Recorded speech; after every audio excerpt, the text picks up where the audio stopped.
क्या आपने कभी सोचा है कि कुछ किताबें सिर्फ पन्ने और स्याही नहीं होती, बल्कि वो तो आपकी आत्मा का आईना होती है। वो आपको खुद से मिलाने का एक गहरा अनकहा रास्ता होती है। लेकिन जब हम उन शब्दों को अपनी जिंदगी में उतारने की कोशिश करते हैं, उन्हें जीने की सोचते हैं, तो दिमाग अचानक उलझ जाता है। एक अजीब सी दुविधा घेर लेती है। उपनिषद हमारे प्राचीन ऋषियों की गहनतम अनुभूतियों का निचोड़ कहता है, तत्त्वम् असि, यानी तू वही है, तू ही ब्रह्म है, तू ही वो परम सत्य है। और फिर दूसरी ओर आते हैं ओशो, एक विद्रोही, एक क्रांतिकारी गुरु, जो कहते हैं बस याद दिलाना है, तुम्हें सिर्फ अपनी वास्तविकता की याद दिलानी है। तो फिर सवाल उठता है, मोक्ष का असली मार्ग कौन सा है? क्या ये ज्ञान का वो मजबूत पुल है जो सदियों से बना है, या ये अनुभव की वो बेबाक छलांग है जो हमें आज और अभी में जीने को कहती है? आज हम इसी शाश्वत बहस को सुलझाने निकल पड़े हैं, एक ऐसी यात्रा पर जहां ज्ञान और अनुभव दोनों एक दूसरे से मिलते हैं और शायद एक नया रास्ता दिखाते हैं। मैं आपसे एक सीधा सच्चा सवाल पूछता हूं, बिल्कुल दिल से। आपने आज तक जितनी भी आध्यात्मिक किताबें पढ़ी हैं, जितनी भी गुरुओं की बातें सुनी हैं, उनमें से कितने शब्द सचमुच आपकी हड्डियों में, आपके खून में उतरे हैं? कितने ऐसे विचार हैं जो सिर्फ दिमाग में घूमकर वापस नहीं चले गए, बल्कि आपके जीवन का हिस्सा बन गए? मैंने खुद अपने जीवन में यही किया है। कई रातें जागकर उपनिषदों के श्लोक रटे, अयम आत्मा ब्रह्म का अर्थ समझा कि मेरी आत्मा ही ब्रह्म है, मैं ही वो परम शक्ति हूं। लेकिन सुबह उठते ही पहला विचार क्या आता था? वही पुराना ट्रैफिक, वही बॉस का मेल, वही घर परिवार की चिंताएं और वही रोजमर्रा की भाग दौड़। मतलब ज्ञान तो था, पर उस ज्ञान की अनुभूति, उसका अनुभव कहीं खोया हुआ था। वो मेरे भीतर उतर नहीं पाया था। फिर मेरी मुलाकात ओशो से हुई। वहां मुझे एक ऐसा विद्रोही गुरु मिला जिसने हर स्थापित धारणा को चुनौती दी। वो कहते हैं, मोक्ष कोई फाइनल डेस्टिनेशन नहीं है, ये तो जीने का एक तरीका है, एक स्टाइल ऑफ लिविंग है। उनकी ये बात सुनकर मैं चौंक गया। मेरे मन में एक नई दुविधा ने जन्म लिया। क्या उपनिषद का ज्ञान पथ ही सही है, जहां समझ और विवेक पर जोर दिया जाता है, या ओशो का अनुभव पथ, जहां हर पल को जीना और महसूस करना सिखाया जाता है? दोनों ही मुक्ति की बात करते हैं, दोनों ही परम शांति का वादा करते हैं, लेकिन उनके रास्ते, उनकी दिशाएं इतनी अलग क्यों लगती हैं? एक कहता है जानो, दूसरा कहता है जियो। आइए इस दुविधा को समझने के लिए हम दोनों को एक एक करके करीब से देखते हैं, उनके दर्शन की गहराइयों में उतरते हैं और जानने की कोशिश करते हैं कि ये दोनों महान धाराएं हमें कहाँ ले जाना चाहती हैं। उपनिषद का ज्ञान मार्ग। उपनिषदों की दुनिया ज्ञान, विवेक और गहन चिंतन से भरी है। इनमें से एक सबसे प्रसिद्ध कथा है नचिकेता और यमराज की, जो कठोपनिषद में मिलती है। नचिकेता, एक छोटा बालक, अपने पिता के यज्ञ में कुछ ऐसी चीजें दान होते देखता है जो वाकई में किसी काम की नहीं थी। वो अपने पिता से पूछता है, आप मुझे किसे देंगे? बार बार पूछने पर क्रोध में आकर पिता कहते हैं, तुम्हें मृत्यु को देता हूं।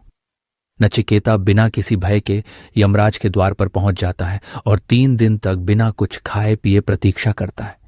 यमराज उसकी निष्ठा और धैर्य से प्रसन्न होकर उसे 3 वरदान मांगने को कहते हैं।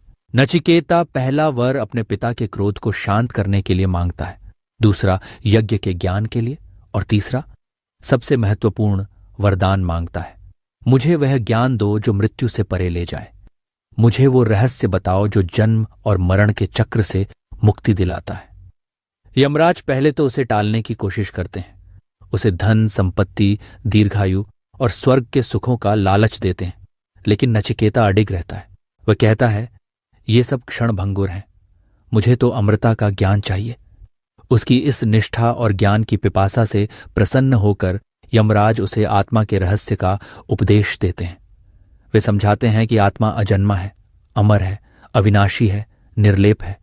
इसे शस्त्र काट नहीं सकते, अग्नि जला नहीं सकती, जल भिगो नहीं सकता, वायु सुखा नहीं सकती।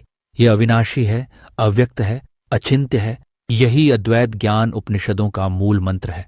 तुम ही तो ब्रह्म हो, तुम उस परम सत्य से अलग नहीं हो, बस तुम अपनी इस वास्तविक पहचान को भूल गए हो। लेकिन यह भूल कैसे दूर हो? उपनिषद कहते हैं कि इस अज्ञान के पर्दे को हटाने के लिए गुरु की शरण में जाओ। गुरु कैसा हो? श्रोत्रियम ब्रह्मनिष्ठम, जो वेदों का ज्ञाता हो और ब्रह्म में स्थित हो। श्रद्धा से सुनो, गुरु के वचनों पर पूर्ण विश्वास रखो और अपने तर्क वितर्क से परे जाओ। फिर नेति नेति के मार्ग पर चलो। यह नहीं, यह नहीं, हर उस चीज को नकारते जाओ जो तुम नहीं हो। तुम शरीर नहीं हो, तुम मन नहीं हो, तुम भावनाएं नहीं हो। जब तुम हर उस चीज को छोड़ देते हो जो तुम नहीं हो, तो अंत में जो शेष बचता है वही तुम्हारी सच्ची पहचान होती है। वो शुद्ध चैतन्य, वो ब्रह्म। यानी मोक्ष के लिए ज्ञान अनिवार्य है, लेकिन ये सिर्फ बौद्धिक ज्ञान नहीं है, ये अनुभूति का ज्ञान है। ये वो गहरी समझ है जो आपके रोम रोम में उतर जाए। उपनिषद का फोकस पहले सही समझ विकसित करने पर है। मैं देह नहीं हूं, मैं साक्षी हूं। जब यह समझ गहरी हो जाती है तो जीवन में अपने आप वैराग्य आता है, संसार की क्षण भंगुरता का बोध। फिर ध्यान की स्वाभाविक प्रक्रिया शुरू होती है और अंततः मुक्ति का मार्ग प्रशस्त होता है। उपनिषद हमें उस परम सत्य का नक्शा देते हैं, हमें दिखाते हैं कि हम कहाँ हैं और हमें कहाँ जाना है। ये हमें उस अदृश्य धागे का बोध कराते हैं जो हमें इस पूरे ब्रह्मांड से जोड़ता है। तो जरा रुकिए और सोचिए, आपकी जिंदगी में कौन सा ऐसा श्लोक या वाक्य था जिसे पढ़कर आपको लगा कि हाँ, यही सच है, यही वो परम ज्ञान है जिसकी मुझे तलाश थी। लेकिन फिर भी वो सच आपको अपनी जिंदगी में, अपने अनुभव में महसूस नहीं हुआ। वो सिर्फ एक विचार बनकर रह गया। कमेंट में लिखिए। मैं पर्सनली जानना चाहूंगा कि वो कौन सा पल था और उस पल में आपकी क्या भावनाएं थीं। ओशो का अनुभव मार्ग। अब दूसरी तरफ खड़े हैं ओशो, जिन्होंने ज्ञान को एक नई कसौटी पर परखा। वे उपनिषदों को गलत नहीं मानते, बल्कि वे उन्हें प्रयोगशाला में ले जाना चाहते हैं। ओशो कहते हैं, ज्ञान तो ठीक है, तुम्हारी बुद्धि बहुत कुछ जान सकती है, पर अक्सर तुम्हारी बुद्धि उस ज्ञान को एक हथियार की तरह इस्तेमाल करती है, खुद को बचाने के लिए, खुद को श्रेष्ठ साबित करने के लिए, या फिर जीवन की चुनौतियों से भागने के लिए। वे सीधा अनुभव पर जोर देते हैं। वे कहते हैं कि जब तक ज्ञान तुम्हारे अनुभव का हिस्सा नहीं बनता, तब तक वो सिर्फ एक बोझ है, एक उधार की चीज है।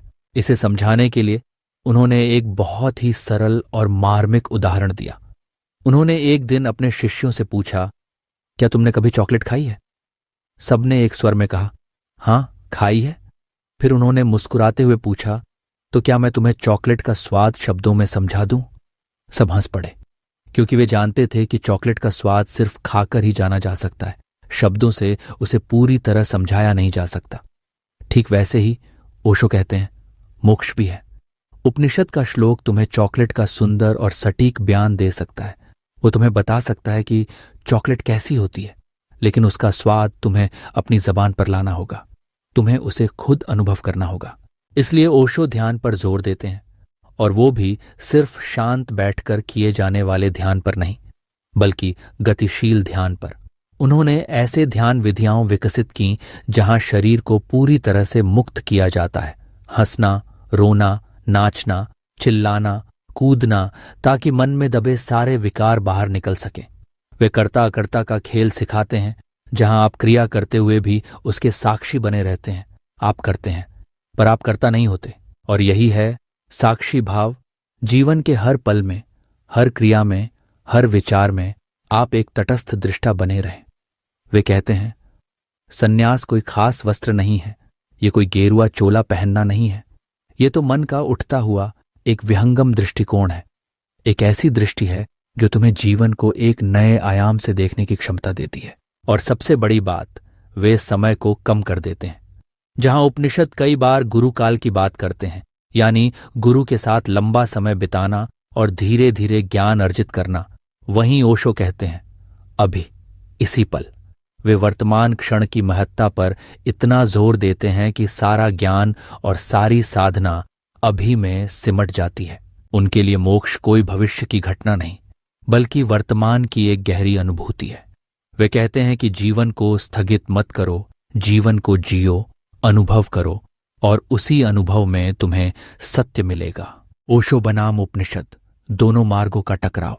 तो अब सवाल यह है, इन दोनों महान मार्गों में से कौन सा रास्ता सही है? क्या हमें उपनिषदों के ज्ञान में डूब जाना चाहिए या ओशो के अनुभव के सागर में गोते लगाने चाहिए? मैंने इस सवाल का जवाब खोजने के लिए अपने जीवन में एक छोटा सा प्रयोग किया। 1 महीने तक मैंने अपनी सुबह 4 बजे उठकर शुरू की। मैं उपनिषदों के गहन श्लोकों का पाठ करता, अहम ब्रह्मास्मि जैसे महावाक्यों को रोजाना लिखता, उनकी व्याख्या करता और उनके अर्थों पर घंटों चिंतन करता।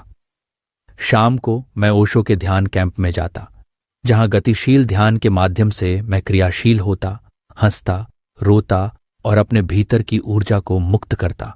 पहले हफ्ते मुझे लगा कि ये दोनों रास्ते बिल्कुल विपरीत हैं। एक ओर उपनिषदों की शांत, स्थिर, गहन ज्ञान की धारा थी, जहां सब कुछ शांत और व्यवस्थित था। दूसरी ओर ओशो के ध्यान की तूफानी ऊर्जा थी, जहां हर चीज गतिशील और अप्रत्याशित थी। मुझे लगा कि मैं 2 अलग अलग नावों में सवार हूं और ये दोनों नाव एक ही दिशा में नहीं जा सकती। दूसरे हफ्ते जैसे जैसे मेरा प्रयोग गहरा होता गया, मैंने एक अद्भुत चीज देखी। उपनिषदों का ज्ञान धीरे धीरे मेरे भीतर एक ढांचा बना रहा था, एक स्पष्ट ढांचा, जैसे कैमरे का लेंस।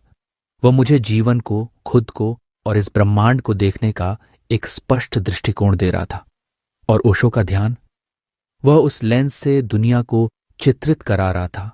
वह मुझे उस ज्ञान को अनुभव करने की क्षमता दे रहा था। उपनिषदों का ज्ञान मुझे बताता था कि मैं साक्षी हूं, और ओशो का ध्यान मुझे उस साक्षी भाव में ठहरने की, उसे जीने की कला सिखाता था। तीसरे हफ्ते में जाकर मुझे समझ आया, ये टकराव नहीं है, ये तो पूरकता है। ये एक दूसरे के विरोधी नहीं, बल्कि एक दूसरे के पूरक हैं। उपनिषद कहते हैं तुम साक्षी हो, ये एक घोषणा है, एक परम सत्य का उद्घाटन है। ओशो कहते हैं साक्षी बनो, ये एक निमंत्रण है, एक विधि है उस सत्य को जीने की। उपनिषद हमें सूत्र देते हैं, वो हमें उस परम ज्ञान का सार बताते हैं। ओशो हमें साधना देते हैं, वो हमें उस सूत्र को अपने जीवन में उतारने का तरीका सिखाते हैं। एक बिंदु है जहां ये दोनों महान धाराएं मिलती हैं, और वो बिंदु है अनुभूति। वो क्षण जब ज्ञान सिर्फ दिमाग में नहीं रहता, बल्कि आपके रोम रोम में उतर जाता है। जब आप उसे सिर्फ जानते नहीं, बल्कि उसे जीते हैं, तब आप पाते हैं कि ज्ञान और अनुभव दोनों मिलकर ही आपको पूर्णता की ओर ले जाते हैं। अब आप बताइए, अगर आपको दोनों मौके मिले तो आप पहले क्या चुनेंगे? क्या आप 1 घंटा शांत बैठकर उपनिषद का कोई गहन श्लोक समझना चाहेंगे, उसकी गहराइयों में उतरना चाहेंगे, या फिर 1 घंटा ओशो के बताए ध्यान में खुलकर नाचना चाहेंगे, अपनी सारी ऊर्जा को मुक्त करना चाहेंगे? कमेंट में 1 लिखिए अगर आप श्लोक चुनते हैं, और 2 लिखिए अगर आप नाच चुनते हैं। मैं आपकी चॉइस देखना चाहता हूं, क्योंकि आपकी पसंद ही बताएगी कि आपके भीतर ज्ञान की पिपासा अधिक है या अनुभव की चाह, ज्ञान को अनुभव में बदलना। तो मोक्ष का रास्ता कोई या तो या वाला नहीं है, जहां आपको किसी एक को चुनना पड़े और दूसरे को छोड़ना पड़े। ये और वाला है, जहां दोनों का समावेश होता है, दोनों एक दूसरे को समृद्ध करते हैं। उपनिषदों का ज्ञान एक विस्तृत नक्शा है, जो हमें उस यात्रा का मार्ग दिखाता है जो हमें अपनी आत्मा तक ले जाती है। यह हमें बताता है कि कहाँ जाना है, रास्ते में क्या क्या आ सकता है और कौन सी दिशा सही है। लेकिन सिर्फ नक्शा हाथ में लेकर कोई यात्रा पूरी नहीं होती। ओशो की साधना उस यात्रा को जीने का तरीका है। यह आपको कदम बढ़ाना सिखाती है, आपको उस मार्ग पर चलना सिखाती है। सोचिए, नक्शे बिना यात्रा भटकाव है। आप चलते तो रहेंगे, पर शायद कभी अपनी मंजिल तक नहीं पहुंच पाएंगे या गलत रास्ते पर भटक जाएंगे। और यात्रा बिना नक्शे अटकाव है। आपके पास सब कुछ है, चलने की ऊर्जा है, पर आपको पता ही नहीं कि कहाँ जाना है, कहाँ से शुरुआत करनी है। इसलिए सही तरीका यह है, पहले क्या समझें, यानी ज्ञान अर्जित करें, उस परम सत्य को जानें, और फिर कैसे जी, यानी उस ज्ञान को अपने अनुभव में उतारें, उसे अपनी दिनचर्या का हिस्सा बनाएं। उपनिषद कहते हैं तत्त्वम असि, तू वही है, तू ब्रह्म है, तू परम चेतना है। ये एक घोषणा है, एक पहचान है। ओशो कहते हैं तू बन वही अभी। ये एक पुकार है, एक क्रिया है, एक निमंत्रण है उस पहचान को वर्तमान में जीने का। उपनिषद गुरु की शरण दिखाता है, गुरु के माध्यम से ज्ञान की प्राप्ति पर जोर देता है। ओशो स्वतंत्रता दिखाता है, व्यक्ति के अपने अनुभव और मुक्ति पर जोर देता है, पर अंततः दोनों ही जगह एक ही बात उभरती है, स्वयं का अनुभव, अपनी वास्तविकता का सीधा और सच्चा अनुभव। मैंने अपने जीवन में यही संश्लेषण करने का प्रयास किया।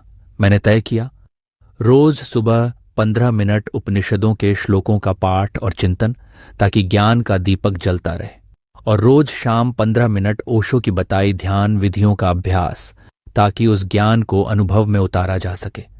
और धीरे धीरे वही हुआ जो उपनिषद कहते हैं, विज्ञान यानी ज्ञान का जीवन में उतरना, उसका व्यवहारिक रूप लेना। ज्ञान सिर्फ जानकारी नहीं रहा, वह मेरी समझ, मेरे व्यवहार और मेरी चेतना का हिस्सा बन गया। ओशो इसी को कहते हैं राजयोग का जन्म सेकंडों में। जब ज्ञान और अनुभव एक हो जाते हैं, तब जीवन अपने आप में एक ध्यान बन जाता है। 3 प्रैक्टिकल स्टेप्स। चलिए अब बात करते हैं कुछ ऐसे प्रैक्टिकल स्टेप्स की जिन्हें आप अपनी रोजमर्रा की जिंदगी में अपनाकर इस ज्ञान और अनुभव के संगम को महसूस कर सकते हैं। ये सिर्फ सुनने या समझने के लिए नहीं, बल्कि करने के लिए है। सुबह का 3 स्टेप फॉर्मूला। अपने दिन की शुरुआत इन 3 मिनटों से करें। ये 3 मिनट आपकी पूरी दिनचर्या को एक नई दिशा दे सकते हैं। 1 मिनट, कोई एक श्लोक उच्चारण। सुबह उठते ही आंखें बंद करके या किसी शांत जगह पर बैठकर किसी एक महावाक्य या श्लोक का उच्चारण करें।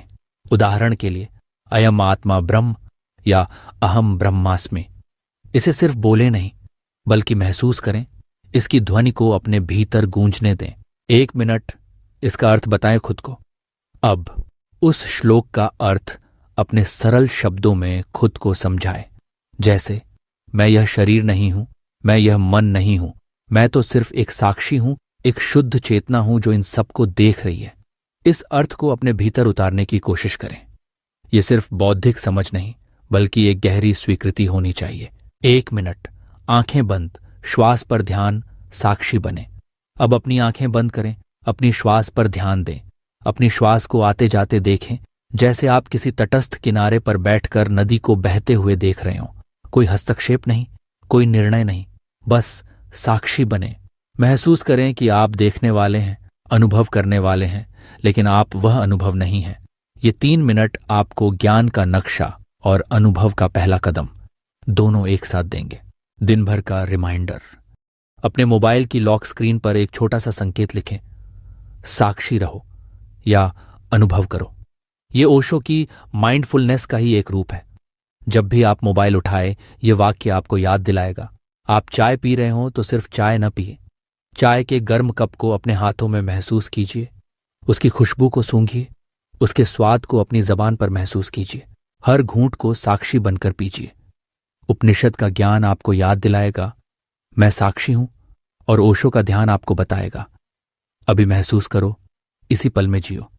आप ऑफिस में काम कर रहे हो, किसी से बात कर रहे हो या बस चल रहे हो, हर पल को पूरी जागरूकता के साथ जीने का प्रयास करें। यह छोटा सा रिमाइंडर आपको दिन भर में कई बार अपनी वास्तविकता से जोड़ेगा। रात का डिटॉक्स। सोने से पहले 5 मिनट अपने शरीर और मन को डिटॉक्स करें। पहले 2 मिनट अपने पैरों को जमीन पर धीरे धीरे हिलाएं, जैसे आप कोई हल्का व्यायाम कर रहे हो। इससे दिन भर का तनाव और ऊर्जा पैरों से बाहर निकलती महसूस होगी। फिर 3 मिनट 10 गहरी सांसें लें। हर सांस के साथ महसूस करें कि आप अपने भीतर की सारी गंदगी, सारे विचार और सारी चिंताएं बाहर छोड़ रहे हैं। और फिर सोने से ठीक पहले खुद से एक सवाल पूछें, आज मैंने किस पल साक्षी बने रहना भुला दिया। इस सवाल का जवाब मत दें, बस पूछें और सो जाए। यही उपनिषद की नेति नेति प्रक्रिया है। हर उस चीज को छोड़ देना जो आप नहीं हैं, हर उस पल को छोड़ना जहां आप अपनी वास्तविकता से दूर हो गए थे। ओशो इसे कहते हैं डाइंग अबाउंड।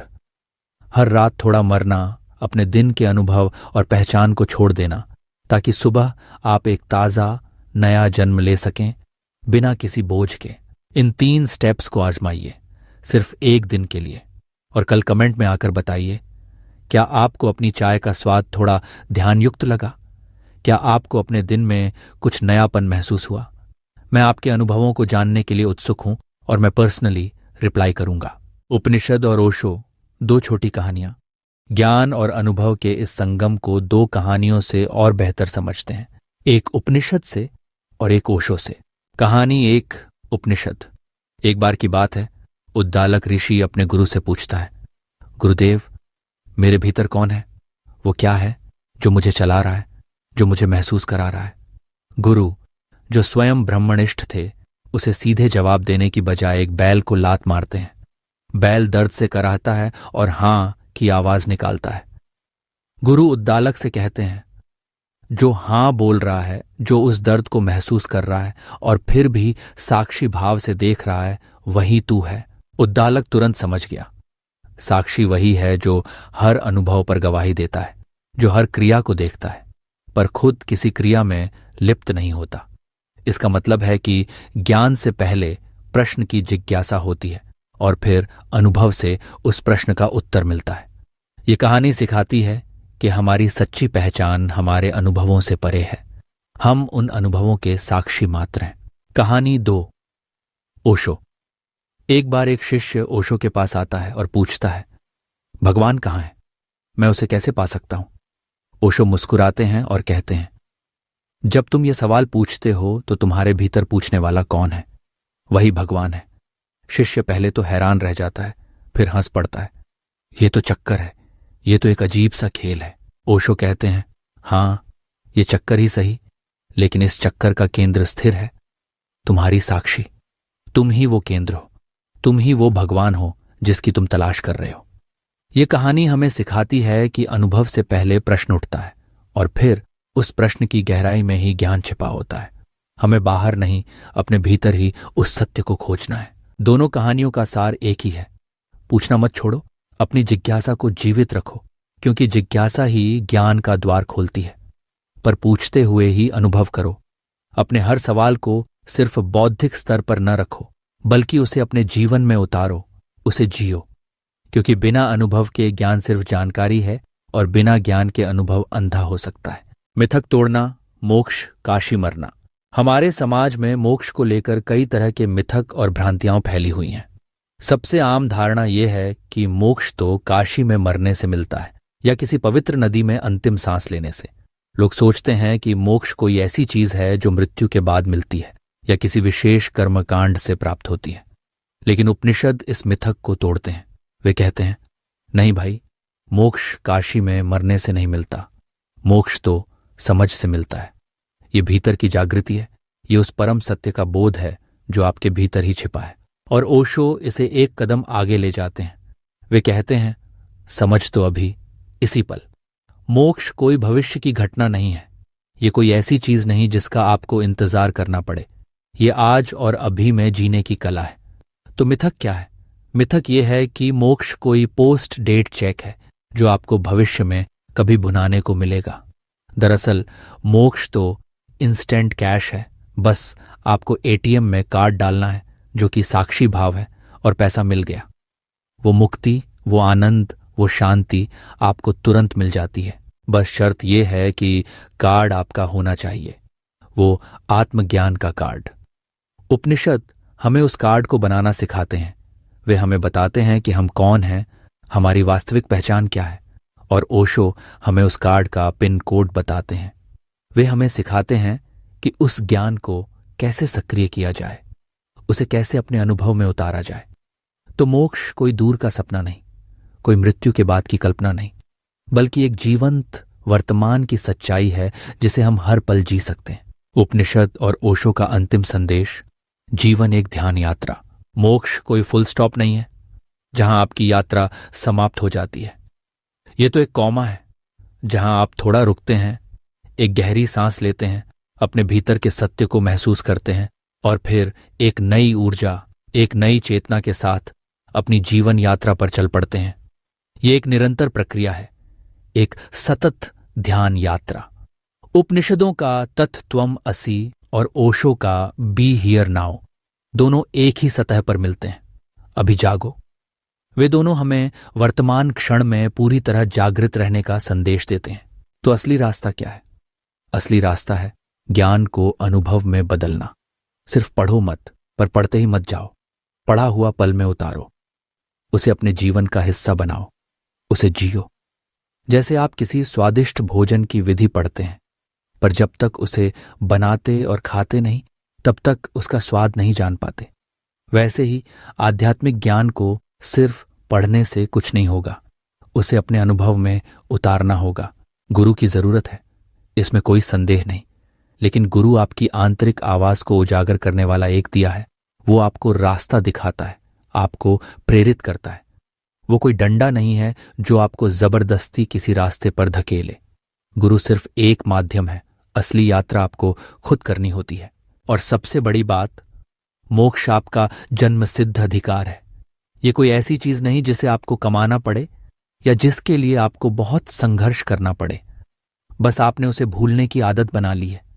हमें सिर्फ याद करना है कि मैं साक्षी हूं, मैं शरीर और मन से परे हूं, और इस सच्चाई को हर पल जी लेना है। बस इतना काफी है। यही आपकी मुक्ति का मार्ग है। तो बताइए, अब आपके लिए कौन सा मार्ग ज्यादा प्रतिध्वनित होता है? उपनिषदों का शांत गहन ज्ञान मार्ग जो आपको अपनी पहचान का बोध कराता है, या ओशो का जिंदा गतिशील अनुभव मार्ग जो आपको वर्तमान में जीने को कहता है? कमेंट में अपने विचार जरूर लिखिए। मैं जानना चाहता हूं कि आपकी आत्मा किस ओर अधिक खिंचाव महसूस करती है। और अगर ये वीडियो आपको थोड़ा भी साक्षी बनाने में मददगार लगा, अगर इसने आपके भीतर कोई नई समझ जगाई, तो इसे लाइक कीजिए, शेयर कीजिए, ताकि और लोग भी इस शाश्वत बहस से बाहर निकल सकें और अपने लिए एक सार्थक रास्ता खोज सकें। चैनल को सब्सक्राइब कीजिए। हर हफ्ते हम कोई ना कोई ऐसा ही गहरा शाश्वत प्रश्न उठाते हैं और साथ में प्रैक्टिकल टूल भी देते हैं, ताकि आप अपनी आध्यात्मिक यात्रा पर सशक्त होकर लौट सकें। आपका समय देने के लिए धन्यवाद। याद रखिए, तत्वम असि, आप वही हैं, बस याद आना बाकी है।